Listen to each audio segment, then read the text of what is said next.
Hi everyone. Today we are going to continue with our Wild West unit, and this will be our week 1, lesson 3.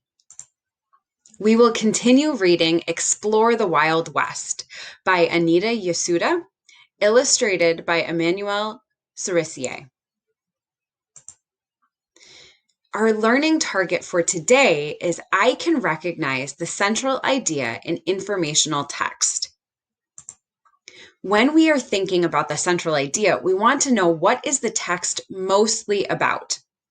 So for today, we are going to be looking for text clues, particularly at the headings and the visuals, to try and determine what the text is going to be mostly about, or the section is going to be mostly about.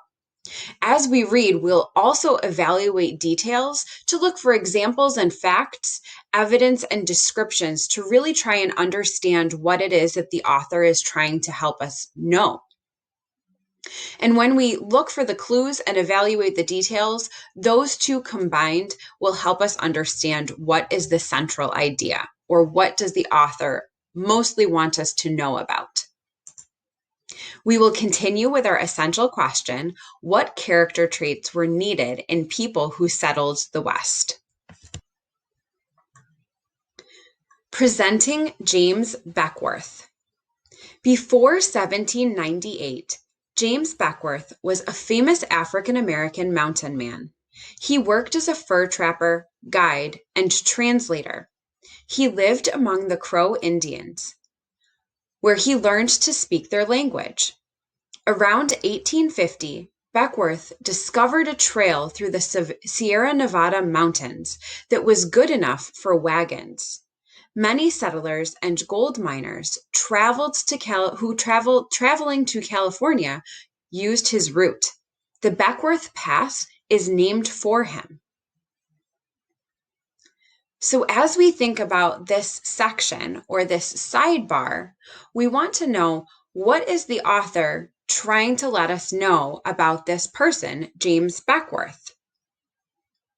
So this is the big idea, or the main point of what the author wants us to know and understand.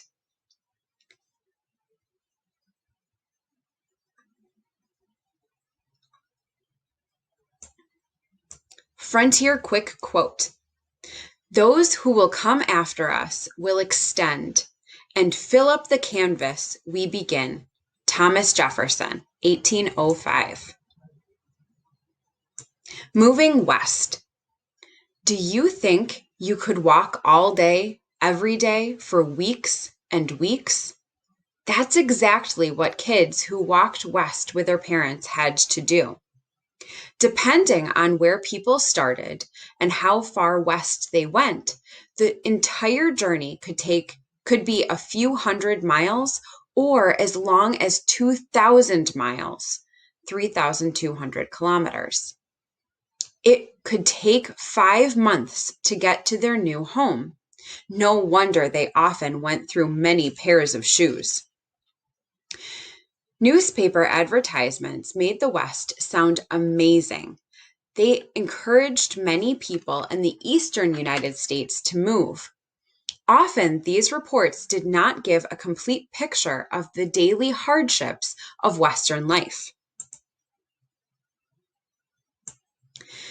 People went west for many reasons, not just for gold. Some pioneers dreamed of owning their own farm or opening businesses. The Mormons went in search of religious freedom. Others moved west for patriotic reasons. They believed that it was good for America to settle all of its land. At this time, Great Britain still controlled parts of what is now the United States.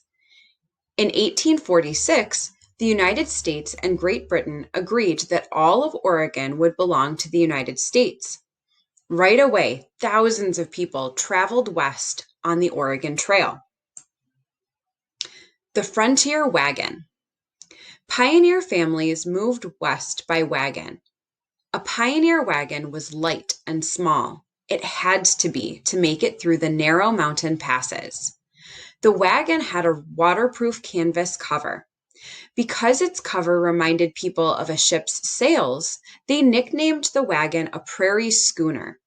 A schooner is a type of ship that has sails. Some wagon covers had names or slogans such as Oregon or Bust painted on the side. Did you know? You can see miles of wagon ruts along the Oregon Trail in places like Guernsey, Wyoming. The wagon wheels created trenches in solid rock, sometimes up to 6 feet deep. Get packing. Most pioneers used oxen to pull their wagons. At the end of the journey, oxen could be used to plow fields. They were strong enough to pull 2,000 pounds, or 907 kilograms. A wagon carried everything a pioneer needed to begin a new life. Pioneers usually took equipment to repair the wagon, farm tools, seeds for planting, and personal items such as shoes and blankets. They also brought food such as flour, bacon, coffee, and rice. There were no grocery stores if they forgot something. Trading posts along the way sold some food and other items, but everything was expensive and often sold out. Families often packed too much. Then they had to lighten their loads along the trail so the oxen wouldn't get worn out with too much weight. Without oxen, pioneers would have to carry their belongings. Furniture like trunks and beds were the first thing to be left behind. One pioneer woman left her apron and 3 pieces of bacon. Eventually, there was so much garbage along the trails that people didn't need a guide or maps to find their way. Unless someone was sick or the weather was bad, people walked beside their wagons. This was mainly to save the space in the wagon for food and to make the load lighter for the oxen. Also, the wagons were bouncy and uncomfortable. The good thing about the bouncing was that the pioneers used the motion to churn butter. Then and now. Then, pioneer families spent $500 to $1,000 on supplies for their long western journey. Now, people pay about $400 to fly from the East Coast to the West Coast. They get there in 6 hours.